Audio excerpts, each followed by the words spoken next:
there, Lauren Fraser here. I'm here today to talk about a common problem that people have with their horses, and that's horses that are mouthy when the owner tries to go and halter the horse. The horse either grabs onto the lead rope or the halter, or nibbles on the person, or that kind of behavior. It's a common complaint, and it's commonly addressed, unfortunately, by using punishment. A lot of people will smack the horse or push the horse away. And the problem with that is it doesn't really address the underlying reason that the horse is doing it in the first place.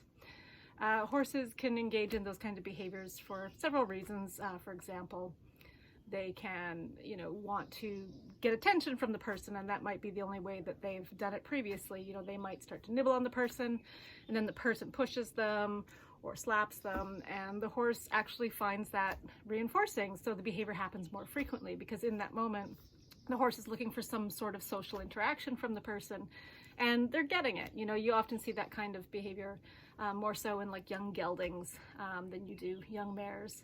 Another reason that horses will do it is because that they're anxious or nervous, and if we think about smacking them as a possible solution for that behavior, the problem with that is it's not addressing the reason why the horse is anxious or nervous in the first place. So I'm going to show you a quick clip of a little bit of triage advice that you can use to help your horse if they are, that mouthy kind of bitey behavior happening when you go to put the halter on them.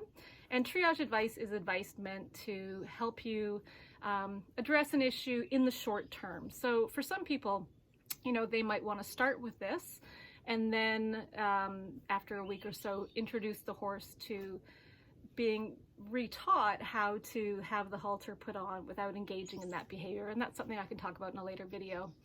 Whereas other people might find that this little tip works for the rest of the horse's life.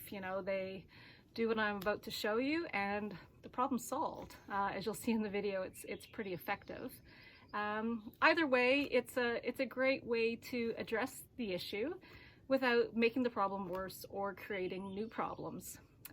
And that's it.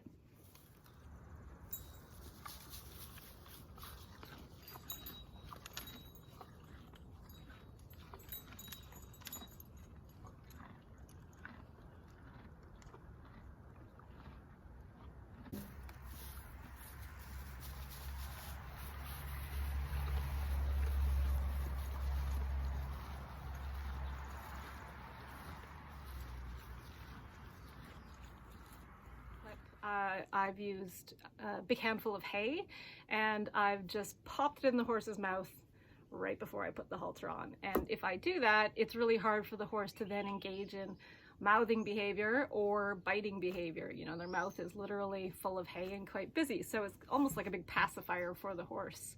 And then you can see I can just calmly get the halter on the horse, and without having to resort to attempts to try and stop the behavior. So this approach is really useful for a number of reasons, and one of which is it actually creates a positive association for the horse with what's happening, which is you putting the halter on. So whether you realize it or not, you're actually changing the horse's emotional response to being haltered.